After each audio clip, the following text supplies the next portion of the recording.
Welcome to the party. I'm Sam Ekstrom of Locked On Sports Minnesota. Was Aaron Jones good in 2024? Will he be good in 2025? Will it be with the Minnesota Vikings? What's going on, Luke Inman, at Luke_Spinman. Minus 10 degrees out right now. Only Sam's fireplace can unite us together on today's show. I'm Luke Braun of Locked On Vikings, and today we enter the void. Hey, this is Arif Hasan from the Wide Left Substack. I woke up 2 minutes ago. There's the fireplace. There she is. Just to warm our spirit. Game time. Stuff. Let's go. Minnesota football party. Here we go. Locked On Sports Minnesota podcast.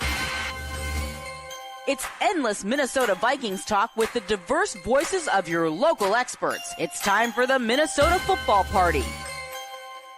It's your guys hanging out talking next level Vikings football. So join in with Arif Hasan, Locked On Vikings Luke Braun, Superior Sports Talks Luke Inman, and Vikings insider Sam Ekstrom, plus the biggest names in Minnesota football for the Minnesota football party. And it starts now.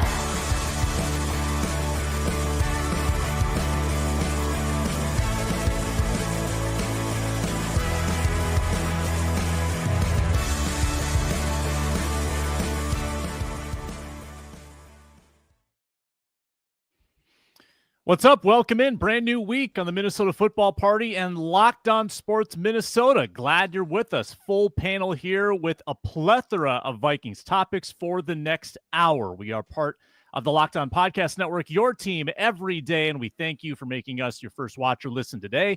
And for your second one, check out Locked On Vikings with Luke Braun and find our audio of this show on the Locked On Vikings podcast feed wherever you get your podcasts.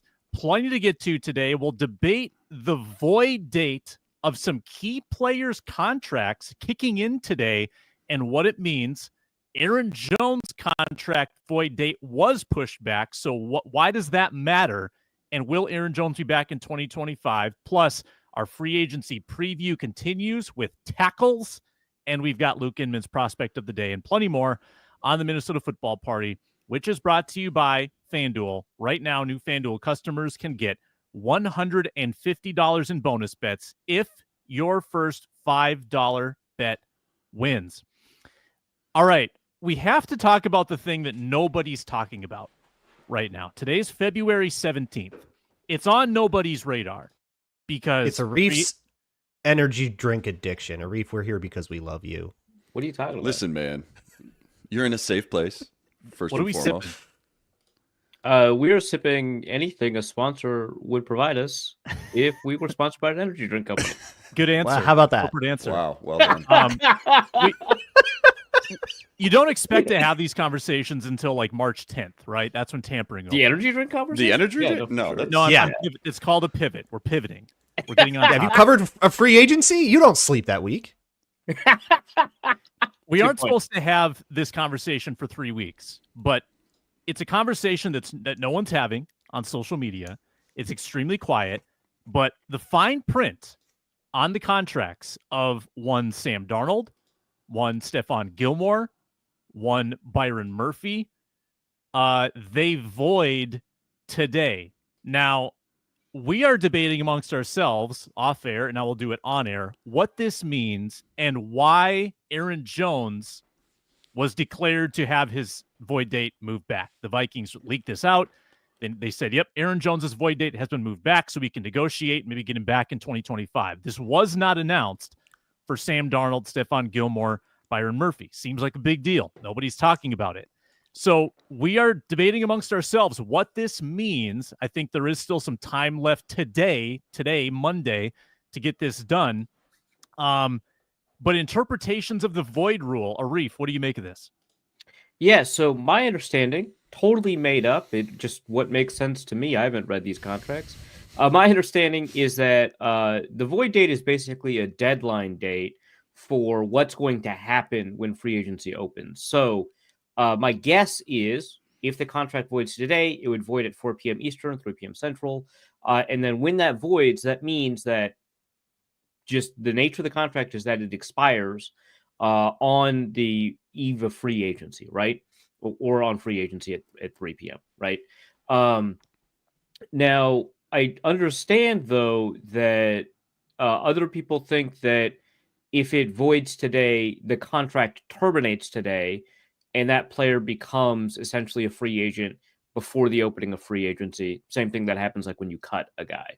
But that is not what my guess would be. It's just that the negotiating window closes 4 p.m. Eastern, 3 p.m. Central today for players whose void expires today. And so when they negotiate an extension of the void clause in Aaron Jones's contract, they gave you extra time to negotiate before the contract has a clause in it that terminates. Yeah, I think this is only confusing because you've got the franchise tag deadline tomorrow that begins, that window opens. And why Aaron Jones wasn't like, how is Aaron Jones different than Sam Darnold in this case? Like, they announced that the Jones thing gets pushed back, but not Sam Darnold. Seems like an extremely big deal to me. And Luke Braun, you're confused about it. I'm confused about it.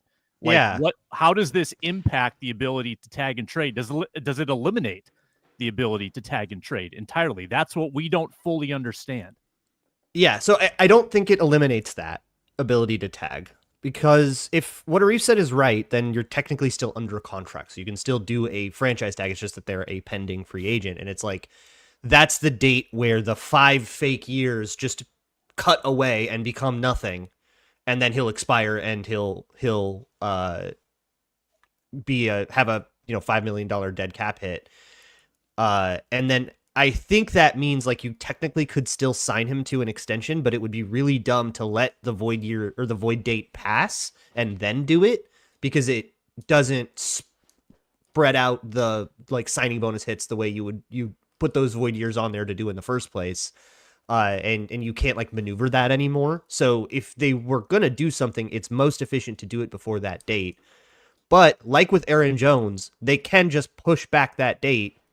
And I think they have until whatever the deadline is, 3 p.m. Central or whatever it is, to do that. So they could just this afternoon be like, hey, you want to push the date back to everybody and say like, yeah. But if the contract does void, well, yeah, I think like it sounds right, at least Arif sounds right, that he doesn't just become a free agent and start go negotiating, but like it kind of means that he will, and that they've made that decision.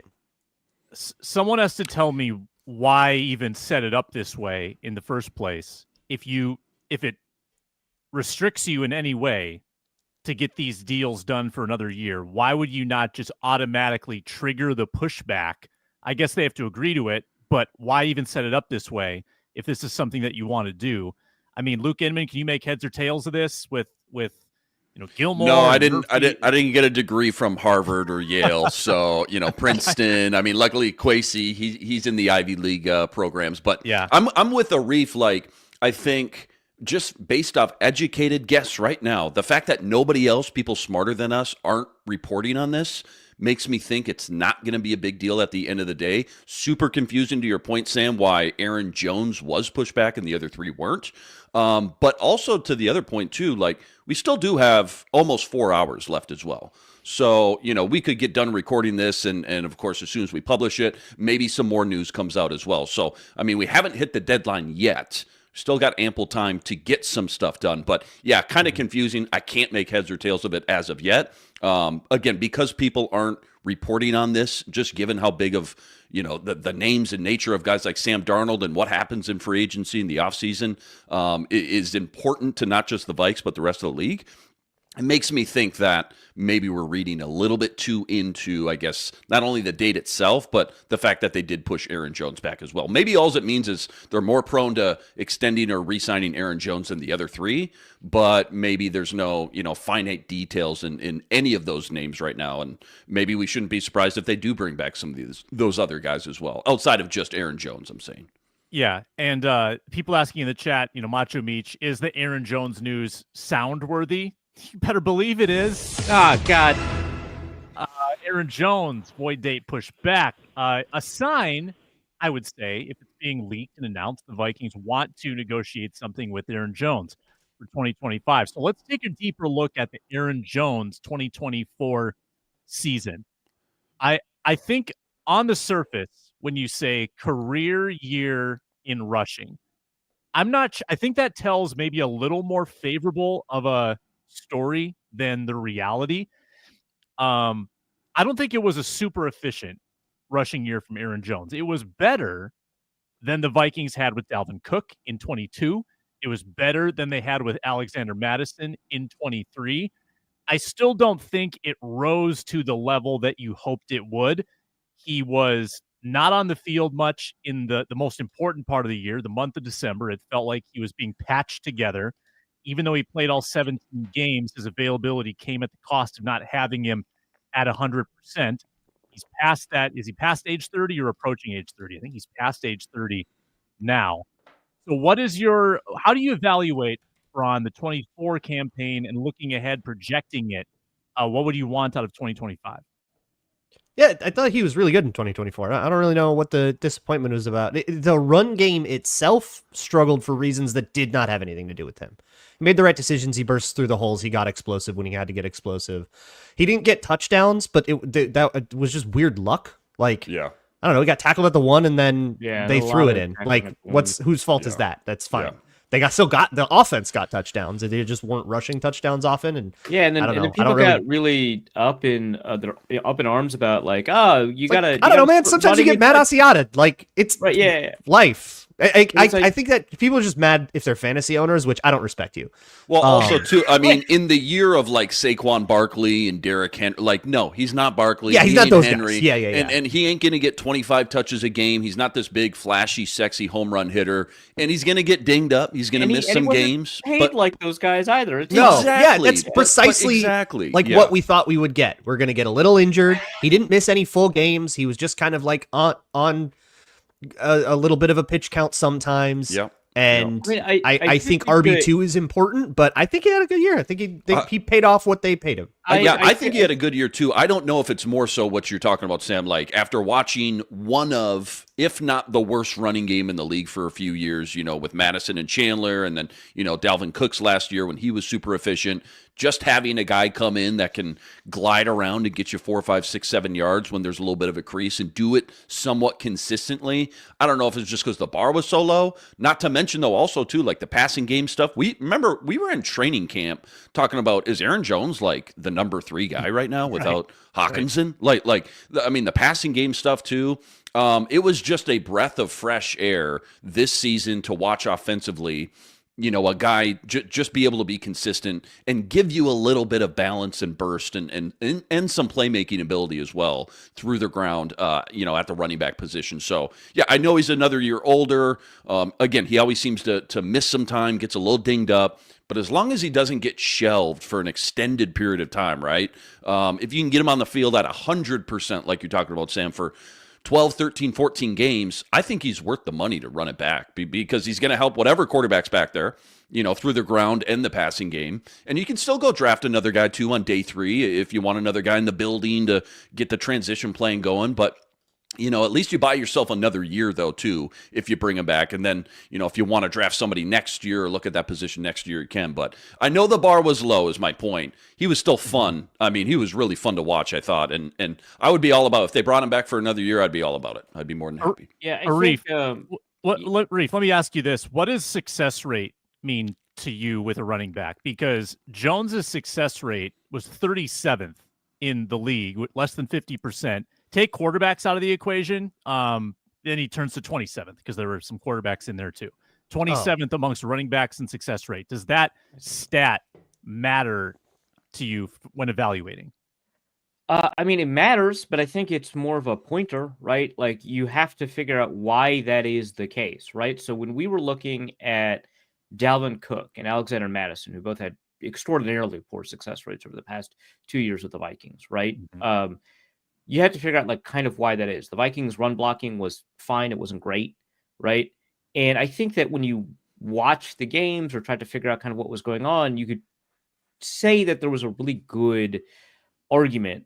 And this is kind of bolstered by some of the other data like rush yards over expected, that the success rate problem with the Vikings was on the running backs to a significant degree.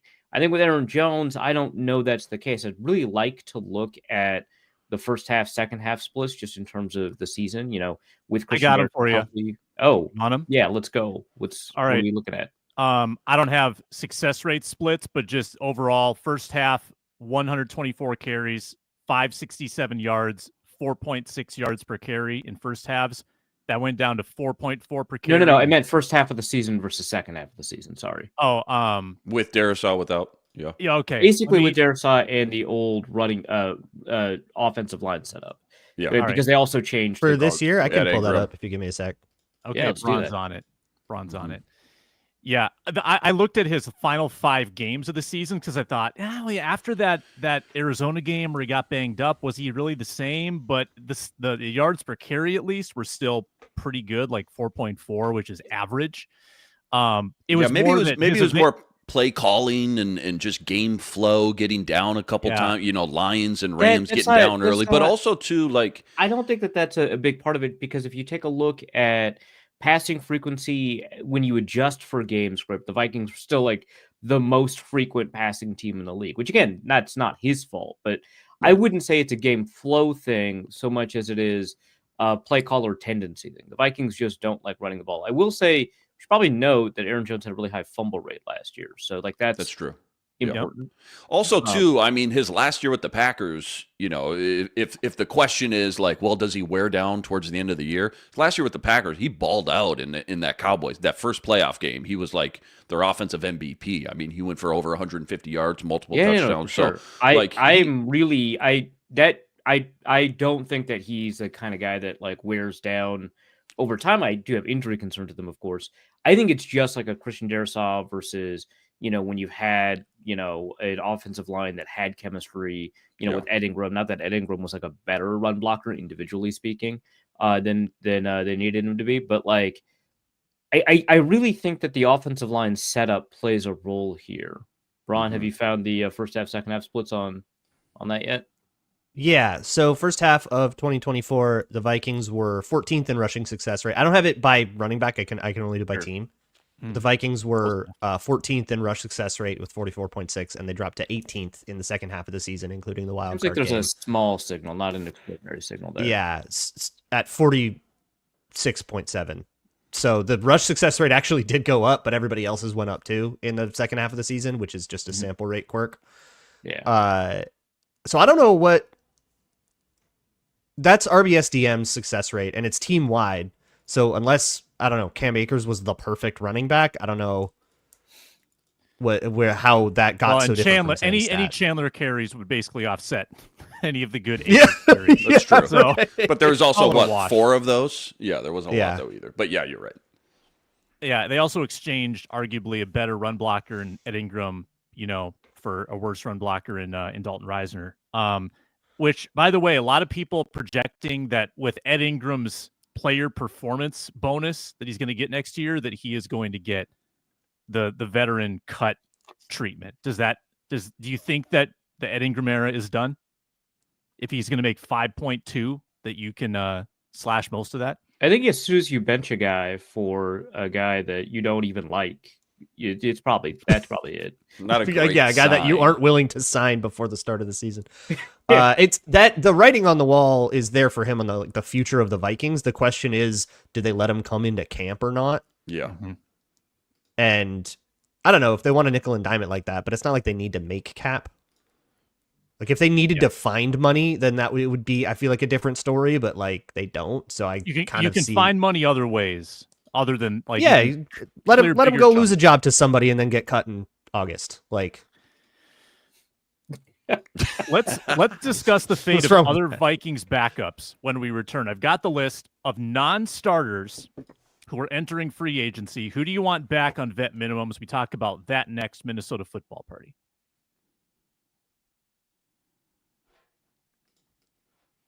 Brought to you today by FanDuel. The NBA will be back in action after this All-Star break, and there's no better place to get in on that action than FanDuel, America's #1 sportsbook. Live betting options at FanDuel are super fun. You can bet the opening tip-off, method of first basket. You've got, the player props, the points, the rebounds, the assists. You can live bet the line if a team gets behind early. You can bet on them on the money line for a fourth quarter comeback. That's a common Timberwolves bet, I find, that they're usually going to make a run late in the game. Right now, new FanDuel customers can get $150 in bonus bets if your first $5 bet wins. Visit FanDuel.com to join today. FanDuel.com for your shot and $150 in bonus bets. You've got college basketball, NBA, NHL going right now. Make every moment more with FanDuel, the official sports betting partner of the NBA.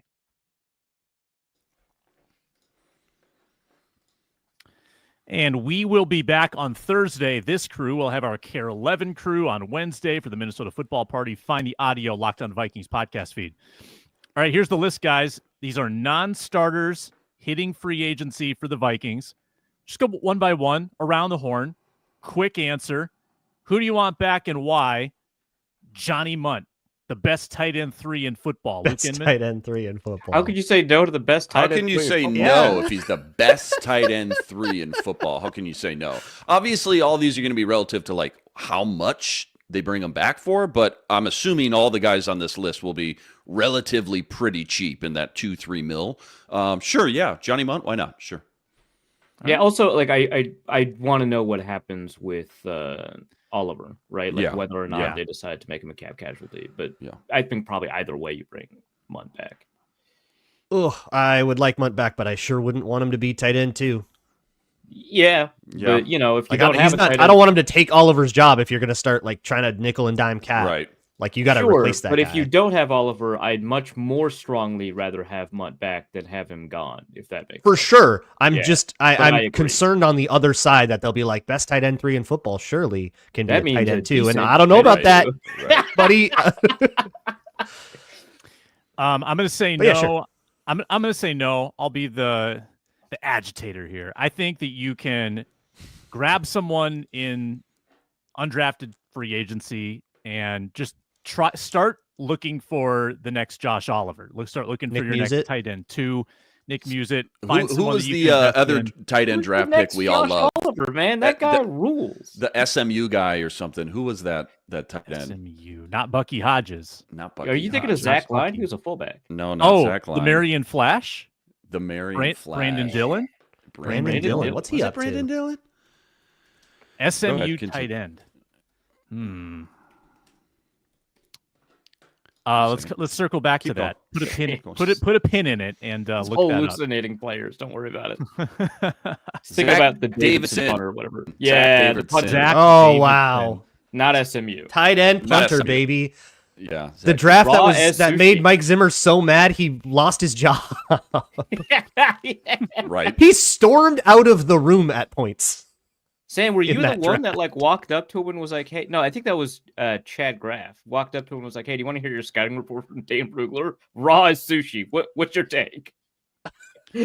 I wish that was me. That sounds more like a Chad Graff move. It sounds phenomenal. Dang, that's That's funny. great. My point with that was just like careful thinking you can just grab a tight end off UDFA and plug him in as your tight end 3. Wasn't he a draft pick? Not He was always like that a easy, but Super Yeah, Raz he was guy. a draft pick. He was a draft pick. man. Vikings have Yeah, not you had to drafted- draft him because he was super athletic, but he had no idea how to play football. Yeah, he couldn't punt or play tight end. He ruled. He was a good power forward. That's what I learned from his draft Yeah. story. Have the Vikings successfully developed a tight end since Kyle Rudolph? Developed? Developed and Kinda went like from Irv, Rudolph Irv to- Smith would be a no. They did Yeah. not do well with Irv Smith. David Morgan, like who He else? was good. He Is was even a good. candidate. he was They long kind of snapping went in Lambeau, from man. Irv He Smith was to long TJ snapping. Hawkinson, though. Like, Yeah, there's only been they had one a chance to do that opportunities since to- Kyle Rudolph, so they're Yeah. 0-1, I guess. Depth tight. I mean, just thinking of depth.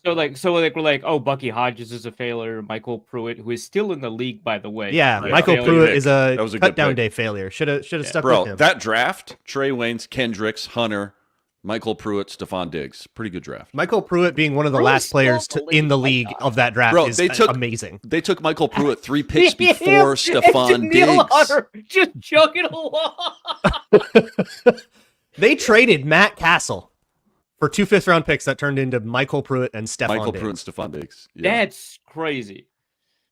I just like Daniil Hunter just made Bill It's proven. Belichick It's what if, like, Diggs all got sniped. Belichick team, which, by the way, Jonathan Luke, you're Bernard right. also Don't made. worry about TJ Clemens in the 4th round, though. Don't worry about that. Don't worry about it.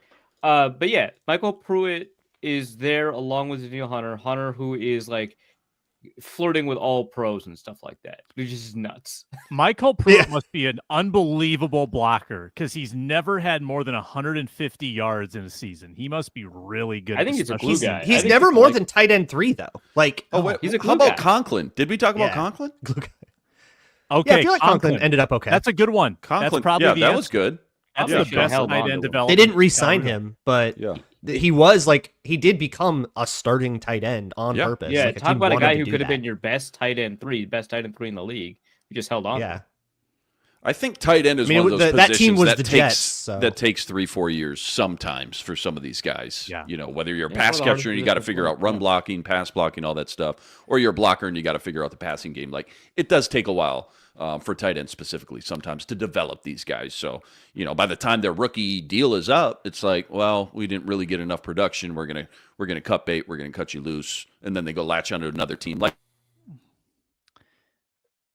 Inman, a little bit of robot lost voice. Inman. We've got 10 of these, so let's lump the 2 receivers together. Brandon Powell and Trent Sherfield. Arif. Yes to both. Yes to both. Yeah, why not? You can't buy. What are they going to cost? Like $1 million? Who cares? Well, I've got They're, a reason. I've got a very reason good. why. I've got a reason on Sherfield why I won't, but Luke Braun. Powell, yes, is consistently able to catch a punt return, really important. Sherfield, don't care. Sure, he's a good blocker. All right.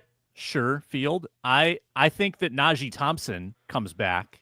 He's your gunner, and you don't need Trent Sherfield anymore. We need 2 of those, You would. and he can block. I thought Braun was going to love that argument. I'm good with Powell returning punts. That's fine. That is good with me. I don't think they're going to use him much as a wide receiver. They didn't use him much last year, and that's okay. he would get a sneaky 3rd and he 5. got in if once someone a was out. while. Yeah. Someone was banged up. How many did I miss? I froze for about 15 seconds. How many did I miss? Sherfield, no. I'm in on Powell. And Powell. Yep, we just did the 2 receivers. In on Powell, out on Sherfield. Got it. Offensive line. Dan Feeney, David Quessenberry. Braun. Good on both of those guys. If you What- can't does good mean you're improve done, on, or good mean that you want him back? You're done. I'm done. I pass. I am Not going to okay. complain if they come back, but I have no need to. I think you can probably improve on the depth there. Looking I'd elsewhere. probably like to see Feeney leave, just because I think that when we're constructing a 90-man, you can do better, which is not great. Quessenberry, I mean, again, I'm not going to like lobby for him hard, but I think you could do a lot worse for backup swing tackle. So, yeah, bring him in. Yeah. Yeah. Inman? I'm kind of the same vibe with Quessenberry. Feeney, nope, I'm good. Just especially given the injury to Darrisaw, not knowing how long he'll be out, just in case, you know, obviously you hope you're bringing in, and I know we're going to get to, you know, offensive tackle free agents, but, you know, hopefully Quessenberry's not like the next man up by any means if Darrisaw is not ready week 1, but in a pinch, 3rd guy behind, you know, that backup, sure, why not?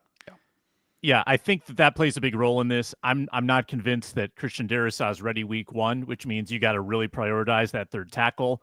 I don't know if Walter Rouse is that guy yet, so I think you may have to look to improve on David Quessenberry, and I don't care about Dan Feeney. Sorry, Dan. Sorry, man. Defensive end / edge, Jihad Ward and Patrick Jones. Inman. Jihad Ward, I mean, I like, but that defensive line group, I think there's a kind of a trickle snowball effect pending on who else they re-sign if they don't. If they don't bring back some of these other guys, Jihad Ward, yeah, sure. I would like him. How much did they pay him last year? Was it a vet min? It couldn't have been think much so. more than that. It couldn't have been more than that. Yeah. I'll take that for around that same price. And who's the second guy you mentioned? Patrick Jones. Patrick Jones is going to cost too much. Patrick Jones, love him. You got your money's worth and more from that draft pick in the, what was that, 3rd, 4th round when you had like 4 third-round picks.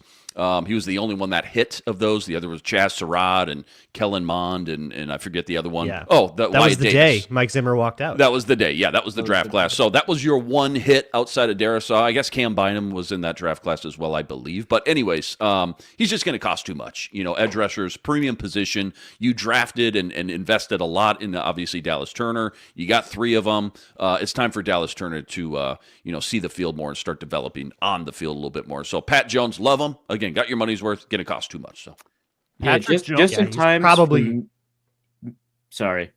Just in time for me to turn the corner on Patrick Jones and actually start liking him. Yeah, he probably has to go. yeah, of course. Yeah, well, he Of course. probably is can go compete for a starting job somewhere. I don't know if he gets Yeah. one, but I He'll think be he like can go the to a Wanham, camp where he right? competes DJ with one, and Wanham. that's not here. Well, okay. Yeah, Stephen 100%. Weatherly, go get Yeah. that deal. Yep. Thanks. I- Carolina, But I got Jahad a Ward, I'm spot for definitely. you. I've been suspicious of a number of departing Vikings edge rusher free agents over the years.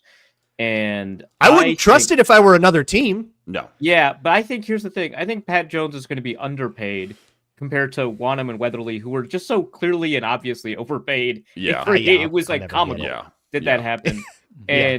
And Jones, like, he's gonna help a team. That's Yeah. like the weird thing to me. Yeah, of those 3, Yeah. for sure, I agree with you. I think Jones is leaving and heading to the free agent market as maybe his stock is the highest for sure. Like if I was a GM, without a doubt, Pat Jones would be the guy I would want of those 3. Yeah, you do And need who's to the be other one, serious Jahad at that Ward? like 4th and 5th spot because the Vikings do like rotate those guys. Like those guys will like Jahad Ward and Pat Jones did play like hundreds of snaps. So you need to be serious about it. I'm good with taking Jahad Ward and then bringing somebody else in. Yeah. Probably going to get some Vetman guy. If it's not Jahad Ward, it's someone else. But sure, it can be him.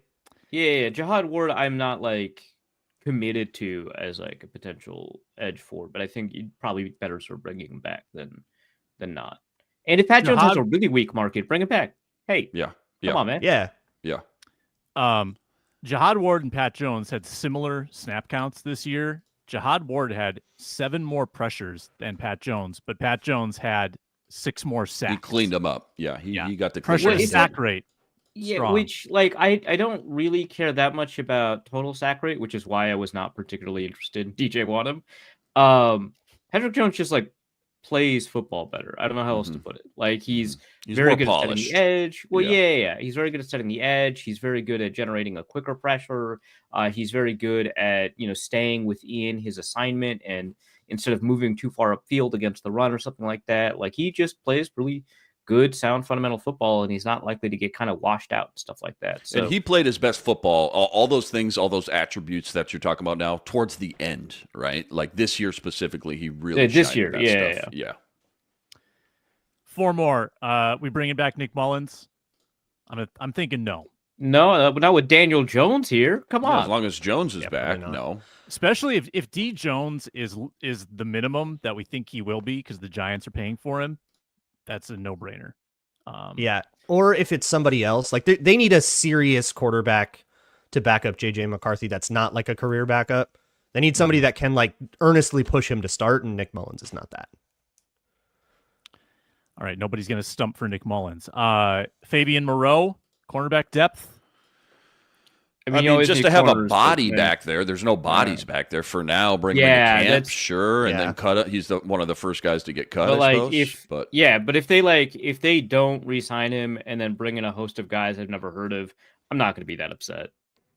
I feel like we have underrated him on this show because he was cornerback 4 all year, like unquestioned. Yeah, I mean, I don't want to. The Vikings had 2 other plans at corner when the offseason started, right? Like, Yeah. eh. Yeah, but like he did, like I feel like we get more excited about like Dwight McGlothern. The Vikings are not. They do believe that Fabian Moreau is like a better player than Dwight McGlothern. So they I'm cut going Caleb to keep him Evans. back. They let Caleb Evans go because they were okay with Fabian Moreau. And So that had already happened on the depth chart. Yeah, Mhm. yeah, it's good. Correct. Yep. What kind of, and this is a scary thing for me, cornerback injury regression in 25 because they had so few injuries except for the little Gilmore thing. They didn't even have to test that depth. And if they had tested that depth, I worry. And if they have to test it down the road, like that's how many Viking seasons has I that don't even know who the depth is going to severely be. impacted? Who? Got Blackman Test who? coming back. Remember We got Betty Blackman coming Sapp? back from an injury. Oh man, Benny's sad. Benny's I was sad. so mad when they traded him away for Greg Camarillo. Get out of here. Greg was great. I was mad about it. I was like, but he's a good nickel. The high schooler arguing about it in econ class. To who? Who was engaging with you in the Betty Sapp Greg Camarillo debate? That's crazy. Just yourself in the Matt corner. Anderson? Just yourself. Hey, Matt. Thanks for tuning Hey, in. Matt. Appreciate it. You remember those talks, right? Where's Melissa at? How about Kamu? Brian Williams? How about Brian Williams at corner during the Tice era? I feel like he had a lot of picks. No? He had a 3 interception They had game. some dark times at corner during that era. Yeah. Yeah. They had usually like a good safety or two that would just clean up the interceptions, I feel like. Corey Chavis, Brian Russell, that little tandem. Corey Brian Chavis. Russell. Another guy that is very bad that we shouldn't name. Yeah. Yeah. Oh yeah. Initial, Yep, that yeah. guy. DS. Kamu coming back? I like Cabo. Yeah. He was. You wanted they put Andrew Van Ginkel there because they hated him so much. I don't think so. He was- but for injuries though, I liked him. I mean, that was it. The Cashman. Like when a guy was the 2 weeks injured, when they Cashman hated him was so out? much that they were like, "What if Josh Metellus was a linebacker?" I feel Yeah. like that's a mischaracterization of how the Vikings think about Josh Metellus and Andrew Van Ginkel. I think like the point of those two is that they are primary backups, which is not a suggestion that the backup is bad. Like, I don't know. But they put it like they stopped having Josh Metellus do the like versatile play every position thing. He just was like weak side linebacker for like entire games, and it was disastrous because the first couple games that Kamu played, even though he got that interception or those 2 interceptions in those first couple games, they like had to experiment with moving guys to play out of position because they were not happy. So the lesson Like they would here have is done that if they were happy. They really hate Brian Asamoah then. Yeah. No Special question teamer. about that. Yeah. So Okay, I'm good on Kamu. Yeah, I think I'll pass. well actually James Kuna actually has a really good point that the Kamu was probably more of the pace replacement because you could aim him in a straight line and stuff like that. But when you had to replace like a traditional linebacker, Kamu wasn't doing as much for you. They still did the same thing when Pace was on IR late in the season. They had kind of settled in with Metellus. That Yeah, hi, it could, Kamu. could speak to Metellus just being pretty versatile too. But for what it's worth, Kamu was like their lowest graded special teamer. I don't know if we care about PFF special teams grades, but They're that's okay. They're I mean, directionally It's something. It's not broadly nothing, but correct, but like they can be specifically wrong pretty frequently. last one, Cam Akers. Big bring back. Yes, please. oh yeah. I'm in. I mean, hey, Probably Aaron the guy I care most about coming back in this. Aaron whole list. Jones and Cam Akers. That's like the Walmart version of what the Lions got. Okay, all right. Sonic Yeah. and All right. Knuckles. Sonic and Knuckles. Okay. Yeah. All Seriously, right. come on. It's like the Shasta version of Hey, Monty. man. Can we do it for Monty real and though? Gibbs. Can we Come on do now. it before he signs with someone else and we have to like trade a 6-7 conditional swap? You know in KOC week 3? loves him. That's a fun little game we like to play. It's a little What are you talking tradition. about? Yeah, come on. Like trying to save a bring it- marriage with like being open for a week. Like let's go on a weird vacation. You can go see somebody else for a little bit, test the waters, and if she really loves me, she'll come back.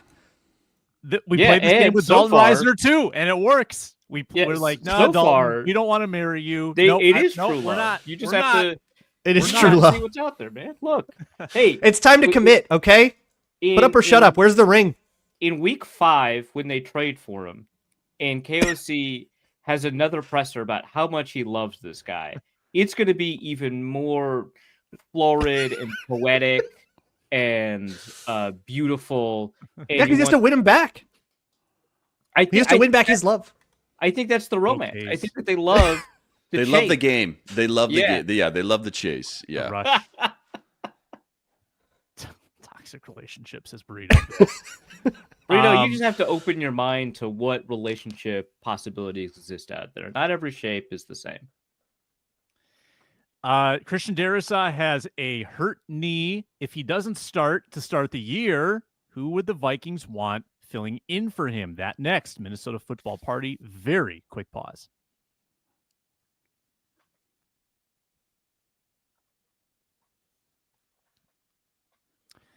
And we're back. Minnesota Football Party. Make sure to check us out on YouTube. Locked On Sports Minnesota. Please subscribe. All right, so last year, Cam Robinson filled in for Christian Darrisaw. David Questenberry did a little bit of fill-in as well. Robinson's not coming back. He'll get paid like a tackle somewhere to be there multiple years. We talked about Questenberry, and I think we generally agree the Vikings should upgrade. So whomever the Vikings choose to fill in, probably may need to do this for like a TJ Hawkinson amount of time, worst case scenario. It's the if max, indeed, probably, yeah. probably the worst. Yeah. Like worst case, half the season. Best case, maybe it's like just September. Who do you want? Trey Who's on the Smith. market? What? Trey Smith. Trey Smith. Trey Smith can just. Let's fill take a all page of out of our- the Chiefs book. Yeah. Take a Chiefs guard and move him to tackle, baby. Famously well. Yeah. Who was their other left? Was it DJ Humphries? Who was their other? DJ Humphries. Well, I looked into him. Like coming off an ACL and then had hamstring issues in his like 2 games that he came back. So not for very KC. good when he was so there. damaged goods. Damaged Yeah, goods. this there. is kinda You gotta tough hold because- up for like 6 weeks, right? That's Yeah, you only gotta- need him for 6 weeks, but you know how much money can you spend knowing that it's a 4, 6, What's or the 8 game Vikings' rental? upgrade budget? But you I also think- want an upgrade, and you need a good left tackle there too for those Yeah, 4 you to need, 8 like, weeks too. So it's kind of tough. A real player, but you're not looking for a long-term player. absolutely. So to you me, know- that says go get a 30-some guy that we know can play. Yeah, I've got a name. or just stumble into a Rashad Hill, which is kind of tough. So get the Right. 30-some guy. yeah. Morgan Moses. I don't. Was he good even though? Tyron Smith. He'll probably retire. Tyron Find Smith a is, yeah. Old guy. Joe Noteboom. Ronnie Stanley Joe is technically, but he's probably going to get a big deal. Yeah, I mean, I'll take Ronnie Stanley, but yeah, he'll probably cost a lot. Yeah. How about Haven't- Jedrick Wills? He'll probably cost a lot, but he wasn't good last year. I He's don't know. probably looking for like a 2-3 year, but like maybe on a Probably. reclamation kind of thing. Yeah, but that's kind of Kwesi's thing, right? Ex-first rounder, coming off injury, wasn't good last year. He's only 26 years old. He got benched last year. He got hurt last year. I think it was a knee thing. There's- Just there's a not kind of like a weird, not ton good of versatility 2024, with but him. Like after the 4 to 8 weeks or whatever that you need want him, a versatility. Yeah, like whoever he's it just- is. Yeah. he's only going to be a tackle, and that's like a tough place to. Yeah. All right, you haven't Bring stumbled back yet. Well, Holy- then you on- move Darrisaw in. Why don't you just move Darrisaw in that guy? All right. Yeah, move him to guard. That Come on, works. Come on, man. I have the answer to the test, and the answer is Cornelius Lucas from Washington. He has I been don't mind. he has been Was he good? excellent That's as fine. a swing tackle for most of his All right. career. Yeah. Extremely comfortable in that role. He's Yeah. going to turn 34. He was great last year. Made Yeah. $2 million. He's not going to require much more than that, and you need him for 6 games. This is definitely the answer. I mean, Cornelius Lucas. if I'm him, even though at 34, coming off that year at such a premium position, I'm asking more than $2 million. I mean, I don't know how much that is. Good but luck, like, Cornelius. I don't Think know, so? man. Yeah, At that I age- think Sam kind of got here. That was a good one. Yeah, yeah, that's no, good. I'll take him. that. I'll take him Yeah. for sure. I'm just Be happy curious with that. as far as what that contract looks like. Yeah, 1 sack on 255 reps. Okay. Offensive tackle 8 and run block win rate. Hell of a year. I think the age is key. I just think that you can get him for, and I don't, if it's $4 million, I wouldn't care. I would still do that. I think your other option, a little less established, Jalen Moore. If you want to go younger, Jalen Moore, fill-in duty for San Francisco the last 4 years, pretty good. Well, I if would you're also telling do me Jalen Lucas is going to be like $3.5 million, I mean, that's like a no-brainer. I Yeah, feel like. it's worth Sure. spending a little. Like this guy has to play left tackle for you for a month. It's worth Yes. spending a little bit If of not money. more, You don't yeah. have to like super minimum it. Right. Chat says Andre Dillard. Storm Norton, 31 years old, still in the league. Storm! Bring him back. Bring him back.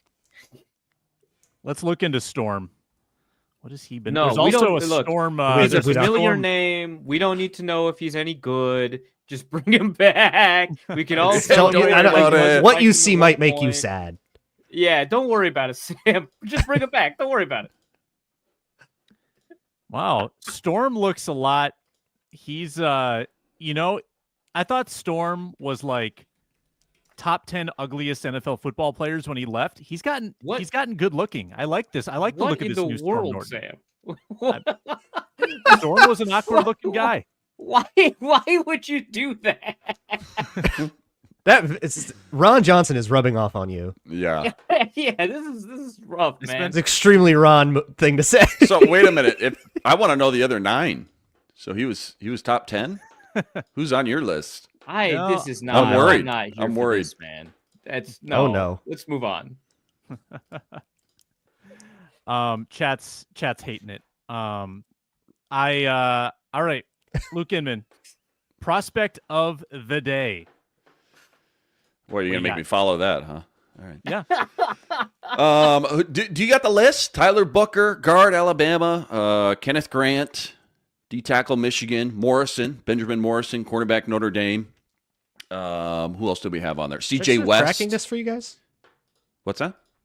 Should I start tracking this for you guys? Because Well, we're gonna I very got quickly. it somewhere. I just don't have it pulled up. Sam's been Okay. kind of echoing all of them before I get going. CJ West, defensive tackle, Indiana. Noel Williams, corner, Cal. And then last show, it was the Florida safety, corner, nickel, Bridges. Triquez Bridges. I said I was going to do Walter Nolan. I'm not. I'm going to do another defensive tackle today. Started watching this guy. I didn't realize he was at the Shrine Bowl. So maybe we can get a Reef's 2 cents on this. But sounds like he was pretty dang good at the Shrine Bowl as well. Jordan Phillips, defensive tackle. He was outstanding. Was he? Defensive tackle, Maryland. Defensive tackle there. He's better than West. Okay. So all right. Before I give my spiel, what's your 2 cents on him? Where do you think he's going to go? Do you like him for the Vikes? Good fit? What do he look like down the Shrine Bowl? I have no idea where anybody is ever going to go this early into the draft process because I haven't really been looking. But my gathering from what I watched and the little bit I talked to people about him, it's an insane defensive tackle class. So, but like late first, early second, I have seen people put him in the middle of the first. So Wow, that high? Have we ever had a Shrine Bowl dude go that high in the draft? we've had occasional first round Shrine Bowl guys. Wow. But oh my gosh. he's incredible. He's the stuff I watched. I mean, A lot of people said he was like the best player, period, there. So like at the Shrine Bowl, aside at from, Shrine like, Week. Shador, who did not practice and doesn't count. Yeah, we're not talking But- Senior Bowl though or anything. I mean, not that there's always a huge difference, but Yeah. I just haven't. I'm trying to think the last like first round or even like top 40 guy to go just to the Shrine Bowl and not the Senior Bowl. That would be impressive. But yeah, I've watched 3 games like I always do on all these guys. Just a bully dude, strong nose tackle at heart, I guess, but like. Just a physical bully ball. Like everybody's talking about, let's add some grown man strength into the Vikings trenches. This is kind of that guy. Maybe he's just a 2-down guy. That's why it kind of surprised me that you've heard him go like first round, even second round. I was thinking more like a early day 3 guy, but sounds like I know his stock is high after the Shrine Bowl game, but like grown man strength. Again, probably a nose tackle at heart. Just this heavy, powerful, like mountain of a dude right in the middle. He had no sacks in college. He had no forced fumbles in college. Now, you got to kind of take it with a grain of salt. He came out really early. I think a lot of people were surprised how early he came out. He had multiple years of eligibility left. I think he's only going to be 21 when the season starts. I think he's 20 right now. So not a ton of football on his resume, but I think some people like look at like, oh, he's just a run stopper. And maybe that's all he is. Maybe he's just a 2-down guy in the NFL. But that's why I didn't expect you to say like first round, second round dude. Again, I was thinking maybe with one of those 2 fifth-round picks, shorter arms. Again, not much of a pass rush, but again, just a mountain of a man, super strong, young. I think he's pretty raw still at this point, knowing how young he is. He started at Tennessee and then went to Maryland. I think his best days of football is ahead of him. That's kind of my point. So grown man strength though, like grown man NFL lower body, kind of surprisingly quick, agile upper body for how big he is. And like when he latches on, the couple games I saw, when he latches on and gets in your chest, like more times than not, you're toast. Now, again, collegiate level, we'll see how he does in the NFL. But I mean, he checks a lot of boxes. And even if he is a 2-down dude, I don't really care if you're using a 5th-round pick on him. Maybe it's if you a get a 4th or a 5th for a 2-down dude, that's good. That's a good deal. Yeah, I'm looking absolutely. around. I'm seeing him ranked anywhere between the 40s and the 70s. Wow, that is So just there's a wide it's good range. to know, but it's just a lot higher than I thought when I was watching them. And also too, to your point here, Arif, and I think this is something we got to keep in mind. This defensive tackle class is just it's so crazy. deep So that like some guys are going to get pushed down and you're going to get great value. Some guys, it just takes one team to fall in love and is going to go way higher than I think a lot of people projected. But like when I look up a top 10 defensive tackle list, I didn't see him on the 2 or 3 top 10s I saw. But that doesn't mean, again, when it's all said and done, a lot's going to change from now to draft weekend, combine, all that stuff, team interviews. But I was thinking more value guy. Maybe you got to use your late 3rd round pick on him. I just think he's going to be a really good football player.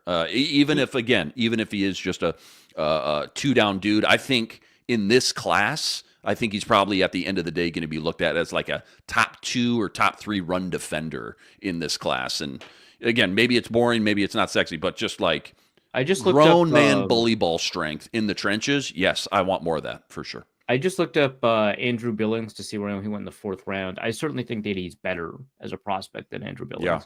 Yeah. His understanding of leverage is, I think, he gets low, dude, for how big he is. Yeah, dude, he gets really low. Like he's smaller than Vince Wilfork, but like he kind of reminded me of that style where like he's obviously a big dude, but he's got like this old school low stance. It just kind of looked not awkward, but it was just something that I hadn't seen in a while. And yes, to your point, leverage. He gets very low and wins that leverage game.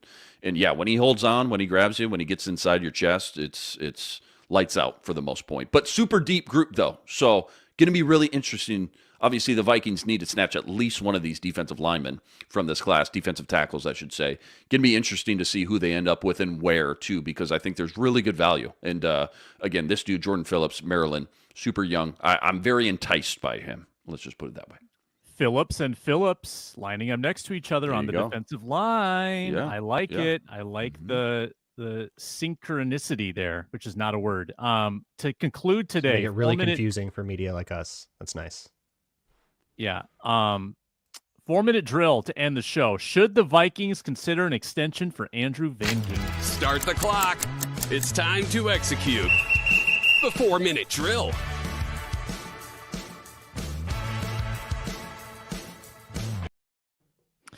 Minute each. Make your argument. 1 year left on his deal. Should the Vikings extend AVG? Luke Braun, give us your minute. Yeah, if they do, this is the kind of thing that you talk that we hear about in like August. But I don't see why not. I mean, coming off of a great season, Pro Bowl, 2 pick sixes, like double-digit sacks, fantastic season. I think the only argument you could make not to is like, but Dallas Turner, he's still in the way of Dallas Turner, which is a problem if you want to see Dallas Turner snaps, but not if you want to see the Vikings be good. And the Vikings want to see the Vikings be good, and prioritizing that over like getting ROI for it's like, but you have 3 guys that are good. Then that's not a problem. That's actually a good thing, unless you really want to care about rookie snaps or like snap count stuff, which you shouldn't. So yeah, do it, sure, but they'll do it in the summer.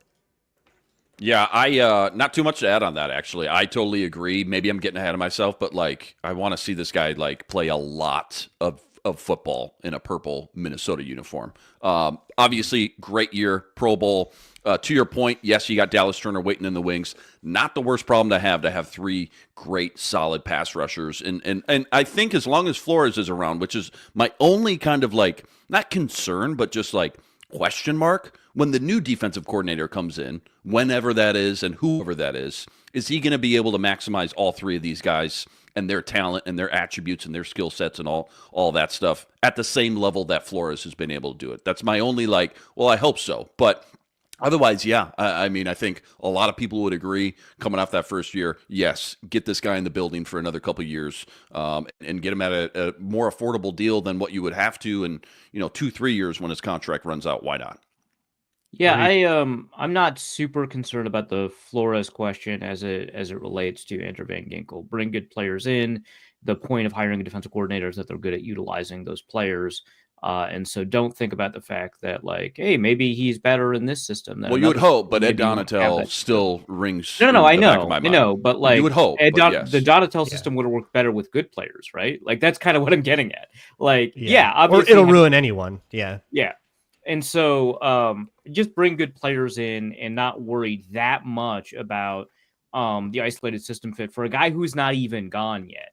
Like, if you've got a new defense coordinator coming in, yeah, you should cater your free agency offerings. But until that happens, get good guys in. My only concern is that I think Van Ginkel is coming off of probably the best season he'll ever have. And so you're negotiating from a point of relative weakness, like financially speaking, just from a leverage standpoint. Not a huge concern, but that would be the reason that I could see someone choosing not to extend him after the year. I think you probably should do it anyway. And I think it's good from a locker room perspective to reward players who play well with those kinds of contract extensions. So, yeah, I get it. I get why you might be hesitant from like the defense coordinator thing. That's not that compelling of an argument. I'm certainly understandable. I certainly understand like why you would be concerned about negotiating with him after he's had the year that he had, but that's not enough of an inhibition from me to want to extend him just kind of generally. And yeah, I mean, there's a lot of good teams that have had really good 3-person edge rotations, especially when one is as versatile as Andrew Van Ginkel. Like, you can figure out how to use him. Tack on 2 more years, maybe a slight raise on average annual value, bump that up to 12, 13 million a year. Maybe it's even 15. That would be the concern that Arif brought up, that you're negotiating at his highest point, but also he's turning 30. So you might be exiting that prime. I would do it. You've got Dallas Turner around for the next 4 years if you want. Certainly he is going to find ways to play, whether someone's hurt, whether you've got special packages for him. There will be opportunities. I'm not worried about Dallas Turner. But Andrew Van Ginkel is just too perfect in this fit. Also, what if Dallas Turner's not good? Have Right? like some backup plans, man. Like, what if? Well, we got Pat Judd. Oh no, we let him go too. Oh no. Yeah. I mean, how long's Grenard? You'll know here? that by the end of 2027. next year. I think you'll have a good sense for what Also, you have though, in Dallas too, Turner. like, And then if the you're like, flash- shoot, we got to bring back AVG, you can do Yeah. that. It's just a little more awkward to do it on an expiring year. If he didn't flash at all in his 100 snaps or so, like, I think definitely, plenty of cause for concern. And we still don't know, but at least we saw some bits. We saw some flashes when he did. He came on as the year went on. For a young rookie, that's like what you expect. He dropped back and got a pick. We're good. This is not me saying good. he'll be bad. This You is just me think saying he's terrible. We should hate our contingencies. Dude, you hate everybody him. out there. I'm We're glad. live. I'm glad you all came with the hey. There's a lot to ensure. Fine. I'm just saying. No, what I if get you're it. wrong? Well, guys get hurt Arif too. hates Like, Dallas guys get Turner. hurt. He called Storm Norton ugly. Arif, why are you Wait, abusing? what? Whoa! I remember Record that. show. I remember that. That was Arif all called you. Storm Norton That was all ugly. you. I can't I believe remember that. No. This is not going to I- help you get an energy drink I deal, have man. stopped calling NFL players ugly after we talked about who Teddy Bridgewater called the face of the franchise all those years ago. It's not my bag. I'm not doing it anymore. Happy for the guy. Happy for the guy. Great guy. Locker room guy. Special teams Locker room guy. I'm trying to look at other rookie edges to see how they perform relative to Dallas Turner. Doing this on the fly. He had about Just 300. like last year or just in Like general? last. I mean, no, it's yeah, going to be low volume, but do you Yeah, have what last year. other rookie edges on teams with 2 Pro Bowlers? Well, I've got other rookie edges with snap counts. On teams with 2 Pro Bowlers or not? Because otherwise I know what point I'm going to make. I don't know who the Bucks had on their roster. Chris I'm trying to- the Braswell was a Jets- second-round pick. Sorry, go ahead. Sorry. Yeah, no, go ahead. I was just going to say, I'm thinking back, like the Jets drafted the guy from Iowa State when they already had two really good defensive ends. I mean, he's been okay, but just like a rotational guy still. That's all I had. I'm just trying to think of scenarios that Dallas Turner's kind of in right now. Yeah, like I guess if I extrapolated Dallas Turner's stats times 3 and gave him 900 snaps, I would not be happy with his production. But also, he's a rookie. He can get better.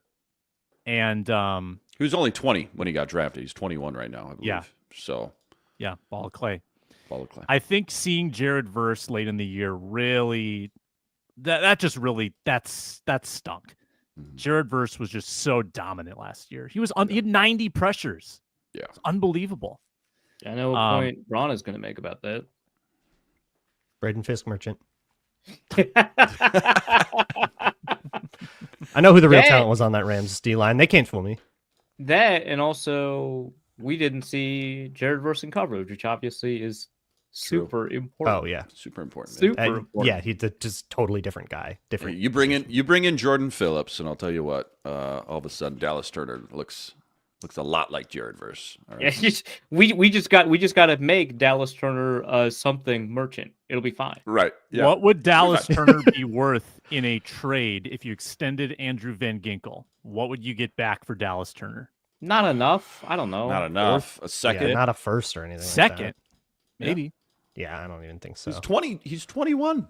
The second you call Played people and 100 say, "Hey, are you snaps. interested in Dallas Turner?" you immediately scream to the world that you've given up on him and that he's bad.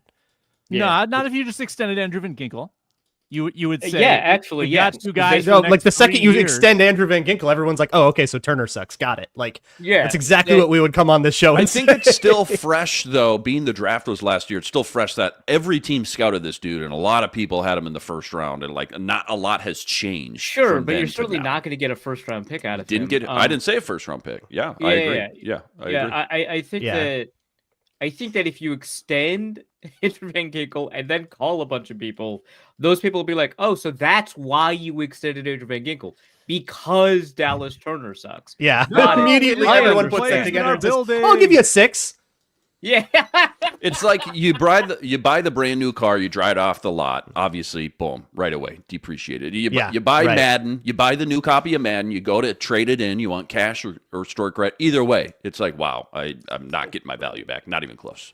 So yeah, That's first rounder, Dallas no Turner for chance. store credit. No chance.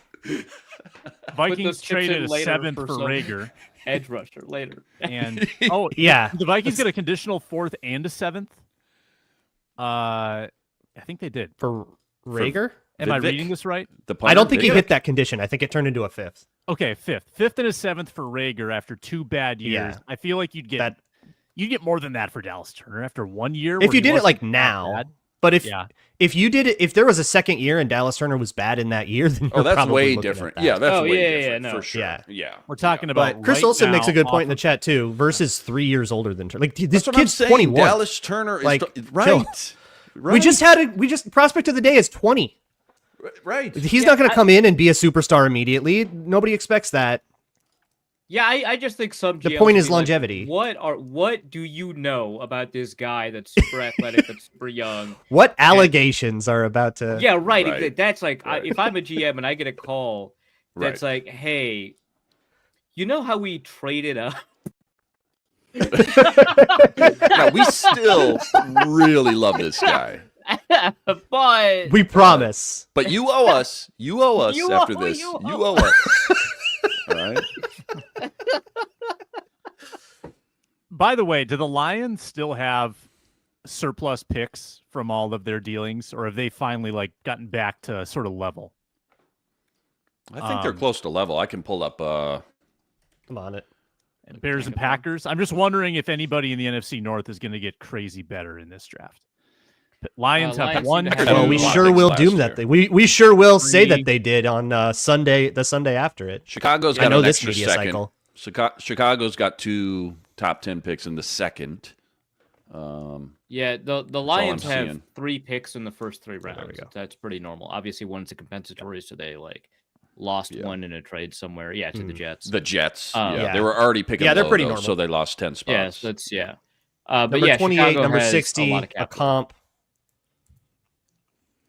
And the Oh, Packers are oh, normal good. too. So nobody Yep, has. just nobody. Chicago. Chicago's got that extra second, early second. That's it. Yeah, Chicago's for the going to most end part. up with probably one of these defensive tackles that we've been salivating over. Mhm.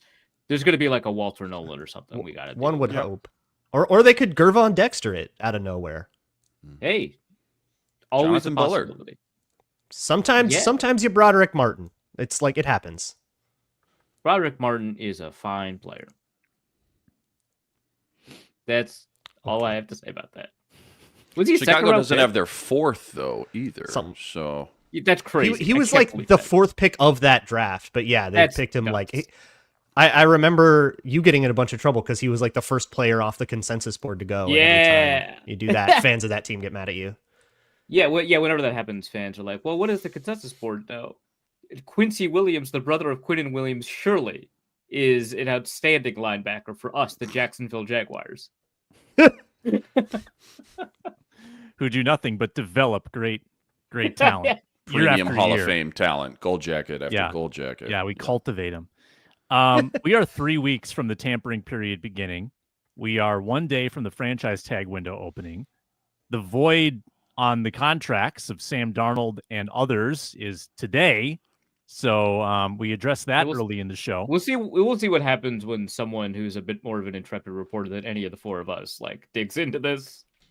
Yeah, by tomorrow. There's no way this would sneak under Schefter's purview. Someone would tell Schefter. Yeah, it's Sam Darnold. It's not even just a local beat reporter thing. Okay, Schefter thinks JJ McCarthy tore his ACL. Schefter's washed. Yeah. I'm sorry, it's over. I don't respect you anymore. Schefter's washed. It's unbelievable. Get the knee injury right on the first round rookie. I don't know. Did he wait? Where did he say this? Just some random TV update on several multiple times on TV. He has gone on and talked about the situation and been like, well, Sam Darnold played really well and they don't know what to do. Yeah, he needs a Mr. Editor real bad. And he's like, well, and then you've got JJ McCarthy in that ACL, and he just blows right past it, and it's very clear that he just has the wrong idea. He's not saying, hey, FYI, it's an ACL, not a meniscus. It was incorrectly reported. That's not what he's doing. He's just missaying it. Oh man, it's rough. KOC. People trust you. Be right. I don't know. KOC went on a show over the weekend and said, for years. I'm here with you. Sorry, KOC. You said sorry. KOC confessed over the weekend. This is probably for Thursday's show, maybe to get into. Confessed that they were taking the quarterback decision up until week 1. They were going to see it through, decide between. That Darnold was reported and at the time. I don't know if that reported. I think that was always presumed by us. I don't know if the team ever. It that. seemed like the team was pretty committed to Sam Darnold. Yeah, the team was, but I remember someone on the beat being like, "Hey, this is a little spicier than you think." I think it was Seifert. We didn't have enough time. We had 2 days to get excited after the game, and then he was done. There was no time to really develop this out. It was during camp that hey, this is actually kind of pushing a little bit. And it might be a little bit harder of a decision, but then it became moot faster than it could develop. If you're ever glum someday, watch back the McCarthy throws in that game. Skip over the interception. That doesn't count. Watch the completions. Yeah. Insanely good. I understand why that would have created a decision point, but more on the quarterback, more on the Vikings on Thursday when the four of us reunite. Care 11 crew joins on Wednesday in the Minnesota Football Party. Find us on the Locked On Vikings podcast feed. Luke Inman, thank you. Luke Braun, thank you. Arif Hasan, thank you. And I'm Sam Ekstrom. Apologies to Storm Norton, and we'll talk to you next time.